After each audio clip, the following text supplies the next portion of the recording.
Hi, this is Somdatt. मेरी ये video fifth video है on the series of mid life crisis. इस video में हम बात करेंगे meaning of mid life crisis in man with example.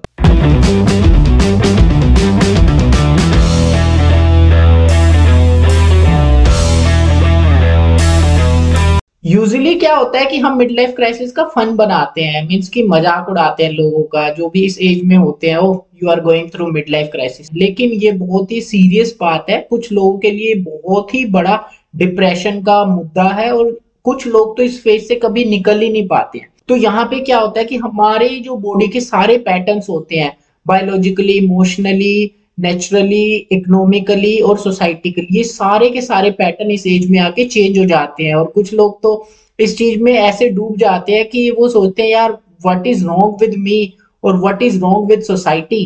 कुछ लोग होते हैं कि वो अपनी इस लाइफ में ना बहुत ही ज्यादा बोरिंग फील करते हैं। वो कहते हैं कि यार अब तो बस हो गया यार, मैं ये लाइफ नहीं जी सकता, मीन्स कि मैं अपनी इस same thing over and over again नहीं कर सकता हूँ।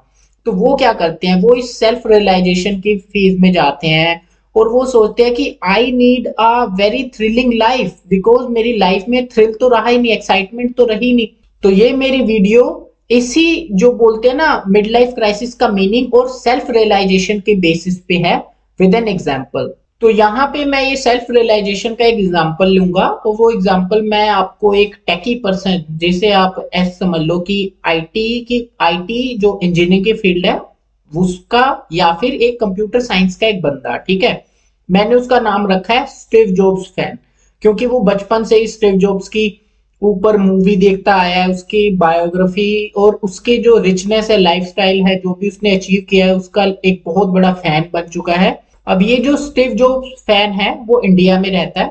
उसको जो सोसाइटी ने बोल रखा है कि अच्छा 12th एग्जाम में अच्छे मार्क्स ले आओ, लाइफ सेट, आईआईटी जेई निकाल लो, एनआईटी कर लो, लाइफ सेट। तो वो 20-22 साल तक तो यहाँ पहुंचता है, अच्छे से कॉलेज से पास आउट होता है, बहुत ही अच्छी और स्ट्रॉन्ग तरीके की कोडिंग सीख चुका होता है।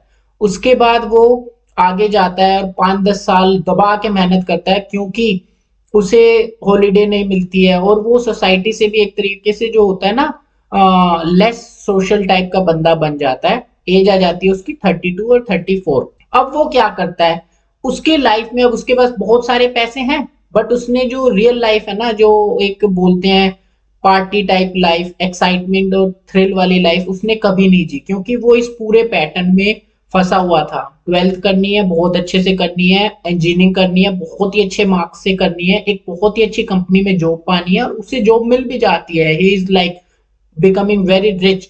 और उसके बाद वो 12-12 घंटे, 10-10 घंटे कोडिंग करता है और बहुत ही अच्छे तरीके से कोड करता है, ही इज परफेक्ट। अब इसको इसकी कंपनी में सारे लोग बोलते हैं कि यार वाओ ही इज जीनियस, और उसकी सोसाइटी में भी उसकी बहुत इज्जत होती है। पर वो बंदा ना अंदर ही अंदर एक घुटन और एक लैक ऑफ एडवेंचर फील करता है। तो वो क्या करता है कि वो अपने 32, और उसकी शादी भी नहीं हुई, अब वो 32 और 34 की एज में आता है और वो एक प्लान करता है बहुत बड़ा। जैसे कि इंडिया में स्पेसिफिकली लोग सोचते हैं गोवा चले गए, या फिर यूरोप, या फिर किसी और थाईलैंड, पटाया, इन सब जगह पे जाके बहुत ही थ्रिलिंग वीकेंड फील करेगा, मीन्स की he is planning to go there. अब क्या होता है कि पैसे बहुत हैं, एज उसकी देखो कैसे हो गई है, उसकी बॉडी एकदम से समझ लो कि जो होते हैं ना टेकी लोग होते हैं, मोस्ट ऑफ द लोग नहीं होते हैं, लेकिन मैं कुछ स्पेसिफिक लोगों की बात ये कर रहा हूँ, उनकी बॉडी एकदम से जो बोलते हैं मेटाबॉलिज्म बिल्कुल लो हो चुका है, एक्साइटमेंट उनकी बॉडी में नहीं रही, जोक्स नहीं आते हैं, सेंस ऑफ ह्यूमर नहीं है, और अपने फ्रेंड सर्कल के साथ जा रहा है भाई। उसने पूरी जिंदगी ये सोचा था कि जब मैं पटाया जाऊंगा, थाईलैंड जाऊंगा, गोवा जाऊंगा और मैं ये करूंगा, मैं वो करूंगा, मैं ऐसे करूंगा, मैं वैसे करूंगा, ये वो बहुत सारी चीजें उसने सोच रखी होती है, and I will be happy. लेकिन होता क्या है, जब वो जाता है 32 या 34 की एज में और वहां के लोगों से इंटरेक्ट करता है, या फिर वो समझ लो कि उस एज में फ्लर्ट करने की कोशिश करता है, बट लड़कियां उसको उस तरीके से रिस्पॉन्स नहीं करती, because he has become an uncle. वो सोचता है यार अब उतनी रिस्पेक्ट तो मिल नहीं रही है और करना भी नहीं चाहिए क्योंकि आपकी एज हो चुकी है, बट वो कहते हैं ना कि उसने अपनी सारी डिजायर्स बीच में रोक रखी थी, अपनी इस एजुकेशन और अपनी इस स्टडी के चक्कर में और अपने अचीवमेंट्स के चक्कर में। तो ये फेज तो चला जाता है और वो वहां जाके सोचता है पटाया में कि यार मैंने जितना खुश सोचा था कि मैं यहाँ पे होऊंगा बचपन से, क्योंकि उसने सारी चीजें मार रखी थी, इतना खुश तो मैं लग ही नहीं रहा हूँ, मैं क्यों नहीं लग रहा हूँ। और वो स्टीव जॉब्स का जो फैन है वो इस डायलेमा में खो जाता है कि यार मैंने तो सोचा था कि मैं बहुत ज्यादा फील करूंगा खुशी हैप्पीनेस, बट उतनी फील नहीं हो रही है। मुझे ना पहले आना चाहिए था, मुझे 22 की साल में 24 की साल में 26 के साल में आना चाहिए था, वो भी अपनी गर्लफ्रेंड के साथ, तब मैं बहुत अच्छे से फील करता। तो ये जो फेज आता है, ये जो रियलिटी हिट होती है, क्योंकि वो सोचता है कि यार अगर मैं 24 की एज में ये सब करता तो मैं ये जो लाइफ में अचीव किया है वो अचीव नहीं कर पाता। लेकिन अब वो ये भी सोचता है कि यार अगर मैं पढ़ाई नहीं करता तो मैं एंजॉय नहीं कर पाता। लेकिन अब वो ये सोचता है कि यार मैंने अब पढ़ाई की है और एंजॉय का तो टाइम ही निकल गया है। तो ये जो रियलिटी हिट होती है उससे लगता है कि ओवरऑल यार मैंने कुछ अचीव नहीं किया है। मैं हूं, मेरे पास सब कुछ है, मेरे पास पैसे है, मेरे पास प्लेस है, बट वो जो एक्साइटमेंट थी जो उस एज में आनी थी वो अभी नहीं आ रही है। That is the biggest example मैं अपनी तरफ से जो बना रहा हूं वो है मिड लाइफ क्राइसिस का। क्योंकि अगर जो आदमी ये चीजें सोच रहा है ना, वही आदमी मिड लाइफ क्राइसिस से गुजर रहा है। अगर जो इस स्टीव जॉब्स फैन की तरह नहीं सोच पा रहा है, मीन्स कि ही स्टिल एंजॉयिंग, मीन्स कि तो आप बहुत ही लकी हो और आप एक अच्छे इंसान हो जो कि ऐसी चीजों से इतने ज्यादा डिप्रेस्ड नहीं हो रहे हो। तो मिड लाइफ क्राइसिस एक तरीके की अपॉर्चुनिटी होती है सेल्फ रियलाइजेशन की, जो आपको ये करने पे मजबूर करती है कि यार आपने ये सब चीजें तो प्रोफेशनली जो करना था कर लिया, लेकिन अब आप अपने सेल्फ के बारे में सोचो, आप अपनी पर्सनल एक्सपीरियंसेस गेन करो लाइफ में, तो आप इस चीज को लेके आगे निकल जाते हो। तो ये बहुत ही एक अच्छी चीज है मिड लाइफ क्राइसिस की।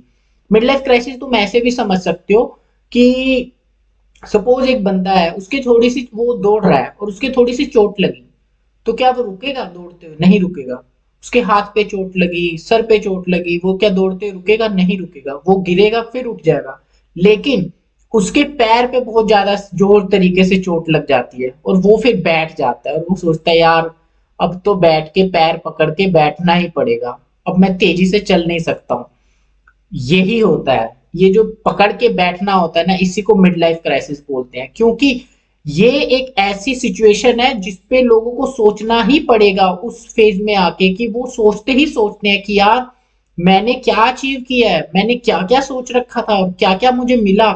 इस चीज को वो बहुत ही डीपली सोचेगा बैठ के। That is called mid life crisis. तो बहुत सारे अब मेरे व्यूअर्स जो सोच रहे होंगे कि mid life crisis is a good thing और बैड थिंग, तो मैं एक फर्म बिलीवर हूँ मिड लाइफ क्राइसिस का, और मैं ये कहता हूँ कि it is a very good thing, it is a kind of gift in our life, जो हमें ये सोचने पे मजबूर कर देता है कि भाई लाइफ तो अब खत्म हो गई है, हमने करना क्या क्या था वो भी तो करो। मीन्स की पढ़ाई लिखाई तो कर ली है और नौकरी भी है, अच्छे पैसे हैं, लेकिन हमने एक्चुअल में लाइफ में क्या करना था, उस सेल्फ रियलाइजेशन को ही तो मिड लाइफ क्राइसिस बोलते हैं। और आप फिर उस चीज को बहुत ही अच्छे तरीके से, जैसे बोलते हैं ना कि खुल के करना, आप उस चीज को खुल के करते हो। आपको अपनी अब किसी चीज का रिग्रेट नहीं रहना चाहिए, तो आप वो वाली चीजें करते हो जिनको आप बहुत टाइम से रिग्रेटफुली फील कर रहे थे कि मैंने ये भी करना था वो भी करना था। बहुत सारे लोग होते हैं अच्छी जॉब करते हैं, बट दे थिंक कि यार मेरे को एक अच्छा आर्टिस्ट बनना था, मेरे को एक अच्छा डांसर बनना था, तो वो डांसिंग क्लासेस भी ज्वाइन कर लेते हैं। मीन्स कि वो अपनी जो लाइफ की रियल हैप्पीनेस होती है ना, वो इस एज में स्टार्ट कर देते हैं ढूंढना। तो ये जो मिड लाइफ क्राइसिस है, ये एक तरीके का रीसेट बटन है आपकी लाइफ में। अब आप अपनी लाइफ को दोबारा से रीसेट करो और आप अपनी लाइफ को दोबारा से प्लान करो फॉरवर्ड ले जाने के लिए कि आपने करना क्या है। और आपको एक तरीके से आपकी जिम्मेदारी है मिड लाइफ क्राइसिस को समझना और इसे एक पॉजिटिव वे में लेना। Now you have a second life to begin. अब मिड लाइफ क्राइसिस को थोड़ा सा प्रेशर के वे में समझते हैं कि ये आपके ऊपर कितना प्रेशर ला सकता है। पहला प्रेशर तो हो गया कि आप जो लाइफ में एक एनर्जेटिक फील करना चाहते थे वो नहीं फील कर पा रहे हो। सेकंड हो गया कि आपको ना लाइफ से उतना प्यार नहीं रह पाएगा, क्योंकि आपका जो यूथ है वो जा रहा है और आप सोचते हो कि यार ये जाए ना। एक तरीके की रेस होती है जो आप अपनी जवानी से लगाना स्टार्ट कर देते हो इस टाइम पे। और आप ना अपनी लाइफ में इंस्टेंट हैप्पीनेस लाने की कोशिश करते हो, आप अपनी लाइफ का एक एटीट्यूड चेंज करने की कोशिश करते हो, बिकॉज इस एज में आके आप अनसेटिस्फाइड हो जाते हो from your job, your family, your wife and your society also. आप एक तरीके से अनसेटिस्फेक्शन फील करते हो और आपने जितने भी जो गोल्स थे उनको भी लेके आप अनसेटिस्फाइड फील करते हो। You want to feel young, you want to look young, तो you want to like make thrilling experiences in your life, you want to travel a lot, आप adventurous trip पे बहुत जाना चाहते हो इस एज में, you want a change in your work and lifestyle। तो ये सारे जो प्रेशर होते हैं ना, ये एक मैन को बहुत ही डीप साइकोलॉजिकल लेवल पे हिट करते हैं, उनकी मेंटल पीस, उनके इमोशंस को भी बहुत ज्यादा हर्ट करते हैं। अब इस एज में आके ना आप सेक्सुअल प्रेशर भी बहुत ज्यादा फील करते हो, क्योंकि यू आर नॉट, आप अपनी परफॉर्मेंस को लेके, जो सेक्सुअल परफॉर्मेंस होती है वहां पे भी लेके आप इनसिक्योर या फिर अंडर कॉन्फिडेंट हो जाते हो।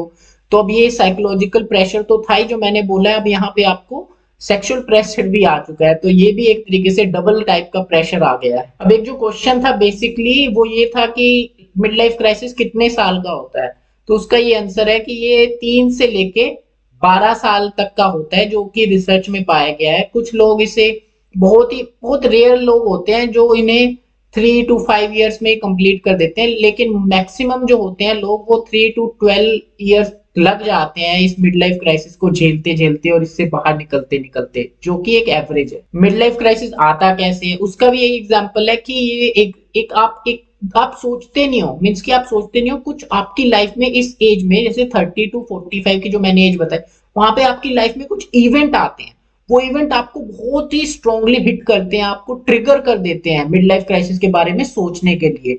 ये लाइफ इवेंट तब आते हैं जब आपको लगता है, यू फील कि यार लाइफ अब बची कम है, निकल बहुत ज्यादा गई है। तो ये एक तरीके का तनाव होता है जो आपको उस, जैसे ही आप ये फील करोगे ना, तो उसके बाद आप सोच में ही चले जाओगे। तो मिड लाइफ क्राइसिस ऐसा होता है कि आप मिड लाइफ क्राइसिस में एक छोटे बच्चे की तरह बिहेव करना स्टार्ट कर देते हो। जो छोटा बच्चा होता है ना, अपनी क्यूरियोसिटी को लेके बहुत सारे एक्सप्रेशन, मीन्स कि अपनी क्यूरियोसिटी को एक्सप्रेस करना चाहता है। इसी तरीके से 40 और 35 की एज में जो लोग होते हैं वो अपनी क्यूरियोसिटी को लेके और अच्छे से एक्सप्रेस करने की कोशिश करते हैं। और बहुत सारे लोग तो फास्ट कार्स खरीद लेते हैं जो उन्होंने कभी लाइफ में चलाई नहीं होती है, पर वो चलाना चाहते हैं कि दे wants that thrill in their heart. तो ऐसा समझ लो कि आपने बहुत सारे लोगों को बोला है, जैसे कोई आदमी अपनी परेशानी किसी से डिस्कस करना चाहेगा इस एज में, तो लोग बोलते हैं stop it, you are going through a mid life crisis. तो बात वहीं पे खत्म हो जाती है।